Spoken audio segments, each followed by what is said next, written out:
کیا وہ اسکو نوٹس کیس کے فالو اپ کیسز پر بھی لاگو ہوگا جو کہ انتخابات ملتوی ہونے والا جو کیس چل رہا تھا، کیونکہ وہ اسکو نوٹس کا فالو اپ کیس ہے، تو کیا اس پر بھی اثر انداز ہوگا، اسی لیے جسٹس امین الدین الگ ہو گیا؟ دیکھیں، پہلی بات تو یہ ہے کہ اس وقت بالکل ویسی صورتحال ہے جیسے 1997 کی صورتحال تھی۔ 1997 میں ہوا جائے تھا کہ ایک کیس آیا تھا الجہاد ٹرسٹ کا کیس۔ اچھا، اس الجہاد ٹرسٹ کے کیس میں انہوں نے یہ فیصلہ دیا تھا عدالت نے کہ جو بھی سینئر موسٹ ہوگا وہی چیف جسٹس ہوگا۔ ٹھیک ہے۔ اس وقت تک جسٹس سجاد علی شاہ صاحب چیف جسٹس بن چکے ہوئے تھے۔ دنیا میں کوئی قانون جو ہے وہ ریٹروسپیکٹو ایکٹ نہیں ہوتا۔ یہ نہیں ہوتا کہ کل اگر، جیسے اسلام کے اندر بھی یہی ہے کہ جس تک شراب حلال تھی پیتے تھے، جب حرام ہوگی اس کے بعد سزا ہوتی ہے۔ ریٹروسپیکٹو کوئی قانون نہیں ہوتا۔ ٹھیک ہو گیا۔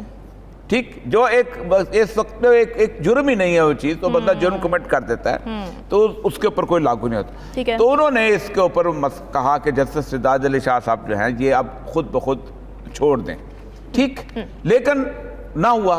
پھر اس کے بعد انہوں نے یہ کیا کہ ہائی کورٹ، سپریم کورٹ کے 3 بینچ جج تھے جو کوئٹہ میں جا کر کیس سنا کرتے تھے۔ ان میں سے ایک جسٹس سعید الرحمان صدیقی تھے، جن کو بعد میں انہوں نے صدر کا امیدوار بنایا، کنہوں نے؟ نواز شریف صاحب نے۔ پھر اس کے بعد ایک انہوں کو بعد میں بالکل ڈیتھ بیڈ پہ تھے تو ان کو سندھ کا گورنر لگا دیا۔ دیکھیں چیزیں خود بخود پتہ چلتی ہیں نا کیسے جاتی ہیں آپ پہ۔ تو سعید صدیقی تھے، ایک خلیل الرحمان تھے اور ایک میرا خیال ناصر اسلم زاہد تھے۔ یہ 3 لوگ تھے، یا ارشاد حسن خان تھے۔ ان تینوں نے وہاں بیٹھ کے ایک کیس سنا کہ according to Al-Jihad trust case seniority کے حساب سے افضل میاں جو ہیں، ٹھیک ہے، اجمل میاں، وہ جو ہیں وہ سینئر ہیں، اس لیے ان کو جج ہونا چاہیے۔ ٹھیک ہے۔ اس کے باوجود بھی سجاد علی شاہ صاحب نے نہیں چھوڑا، ٹھیک۔ اس کے بعد یہ رفٹ اتنی بڑی کہ انہوں نے کنٹیمپٹ کی پروسیڈنگ شروع کی نواز شریف کے خلاف، اور نواز شریف صاحب نے سپریم کورٹ کے اوپر حملہ کر دیا۔ اچھا۔ اور ججوں کو جان بچا کے وہاں سے نکلنا پڑ گیا۔ اس کے بعد پھر ہوا یہ کہ آپ کو یاد ہوگا کہ فاروق لغاری اور یہ تینوں جو تھے، اس کے اندر جہانگیر کرامت بیچ میں پڑے اور پاورفل جو کوریڈورز ہمارے ہوتے ہیں کہ انہوں نے کیا، اور اس میں سجاد علی شاہ صاحب نے اس پہ استعفیٰ دے دیا۔ اچھا۔ سجاد علی شاہ صاحب نے کہتے ہیں کہ میں نے رفیق تارڑ سے، اور انہوں نے پوچھا، بعد انہوں نے بڑا خوبصورت انہوں نے اس میں لکھا ہے، میں نے پوچھا کہ تمہیں کچھ اندازہ ہے کہ تم وہاں گئے تھے، الزام تھا یہ نوٹوں کا اور دوسرے چیزوں کا، تو تمہیں تو مل گیا، تم نے مجھے اتار دیا، تو انہوں نے کہا تمہیں کیا ملا؟ انہوں نے کہا مجھے قبر کا سکون مل گیا۔ اچھا۔ وہی کیفیت آج طاری ہوئی ہے کہ آپ سوچیں کہ یہ 2-3 لوگوں کا لوگ ایک فیصلہ سن رہے تھے، ایک کیس سن رہے تھے، فائز عیسیٰ صاحب اور اس کے ساتھ ان کے ایک اور جج تھے، اور ایک جج تھے جو لاہور سے گئے، شاہد وحید صاحب۔ ٹھیک ہے۔ شاید کیس تھا کہ فلاں بندے کو حافظ کے 10 نمبر ملنے چاہیے کہ نہیں؟ 20 نمبر کا میرے خیال سے تھا۔ 10 کے 20 نمبر جو بھی تھا۔ کیس سن رہے ہیں آپ گندم کا اور فیصلہ کر رہے ہیں آپ جو کا۔ تو اس پہ انہوں نے جو اختلافی نوٹ لکھا ہے وہ 3 لائنوں کا ہے، ٹھیک ہے۔ To the point raised and discussed in the order were not the subject matter of the case. I disagree and will record separate dissenting note. کہ جو آپ سن رہے ہو مولیوں کا کیس، فیصلہ کر رہے ہو آپ حلوہ کدو کا، یہ کہاں کی انصاف؟ اس کے ساتھ ساتھ صورتحال یہ ہے کہ کل بھی ہم نے اس پہ ڈسکشن کی تھی، بڑی تفصیلی ڈسکشن کی تھی۔ آج میں خاص طور پہ اس لیے اردو کا آئین پاکستان لے کے آیا ہوں تاکہ لوگوں کو بڑے آرام سے یہ بڑا اچھا کیا اور یہ صاحب جی اچھا کیا۔ اس میں ایک جس چیز کے اوپر بحث ہے وہ ہے آرٹیکل 1843 184(3). یہ کہتا ہے کہ آرٹیکل 199 کے حکام پر اثر انداز ہوئے بغیر، 199 ہوتا ہے ریٹ جورسڈکشن جو ہوتی ہے اس کی ہائی کورٹ کی، جی، ہوئے بغیر عدالت عظمیٰ کو اگر وہ یہ سمجھے کہ حصہ دوم کے باب کے ذریعے تفصیل شدہ بنیادی حقوق میں سے کسی حق میں نفاذ کے سلسلے میں عوامی اہمیت کا کوئی سوال درپیش ہے تو وہ یہ لے سکتی ہے، اس پر فیصلہ کر سکتی ہے، کیس سن سکتی ہے، اب خود بذات خود سو موٹو جس کو کہتے ہیں۔ یہ وہ موٹو بھی ہے اور میں بھی جا کے درخواست دے سکتا ہوں کہ یہ حقوق معطل ہو رہے ہیں اور یہ میٹر پبلک امپورٹنس ہے، اس کو آپ جناب فوری طور پہ سنیں۔ ٹھیک ہو گیا۔ اس کے اوپر انہوں نے آج کا قانون سازی کی ہے۔ اب آئین کا جو شیڈول 4 ہے وہ اجازت، میں یہ کہتا ہوں نا کہ ایک دم سپریم کورٹ میں اڑ جائے گا۔ شیڈول 4 کا جو 55 ہے وہ کہتا یہ ہے کہ اس فہرست میں جس کی دستور کے روح سے یا اس کی صحت سریح اجازت دی گئی عدالت عظمیٰ کے سوا